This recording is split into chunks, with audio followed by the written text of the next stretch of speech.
అవినీతి కేసు ఒక ఉద్యోగం మీద ఉన్నప్పుడు సిబిఐ ఎంక్వైరీ కోరితే వాళ్ళు ఇంతకుముందు అలా కోరేవారు, వాళ్ళు వచ్చేసేవారు. ఇప్పుడు అలా కుదరదా? అట్లా చేయడానికి ఉండదు. ఇప్పుడు బిఎస్ఎన్ఎల్ లేకపోతే హెచ్సిఎల్ ఇట్లాంటి వాటిట్లో చేసుకోవచ్చు. అది ఇప్పుడు ఈ ఒప్పందం ప్రకారం అంటే ఈ సంతకం ప్రకారం. మిగతా మామూలుగా రాష్ట్ర ప్రభుత్వం మీద కంప్లైంట్ చేసేస్తే గబక్కన వాళ్ళు వచ్చేయరు. సిబిఐ అనేది ఎవడో ఎఫ్ఐఆర్ ఇస్తే పెట్టేయడానికి వీలు కుదరదు.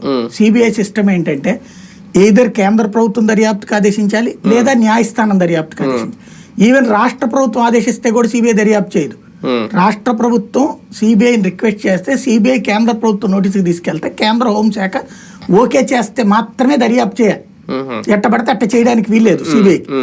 ఇప్పుడు సిబిఐ ఆంధ్రప్రదేశ్లో ఏదన్నా కేసుకు సంబంధించి విచారణ చేయాలనుకుంటే, ఫర్ ఎగ్జాంపుల్ జగన్ టైంలో కొన్ని వ్యవహారాలకు సంబంధించి కేసులు సిబిఐకి రెఫర్ చేశారు. అట్లాంటి దాన్ని రేపో మాపో ఎవడన్నా కోర్టులో పిటిషన్ ఇచ్చు, పిల్లే ఇచ్చు, దాన్ని ఎందుకు విచారించట్లేదు? రాష్ట్ర ప్రభుత్వం ఇప్పుడు వాళ్ళే అధికారంలోకి వచ్చారు కదా అని చెప్పేసి మొన్న వాళ్ళు వేయలేదు, ఇంతకుముందు ఆళ్ల రామకృష్ణారెడ్డి ఇప్పుడు తిలక్ గారు వేసినటువంటి తరహాలు వేయొచ్చు.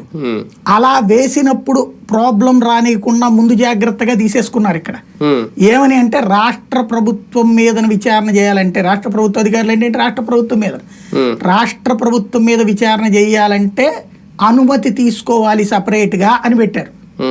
అంటే ఫర్ ఎగ్జాంపుల్ ఇప్పుడు మొన్న చంద్రబాబు గారి మీద 7 కేసులు ఉన్నాయి.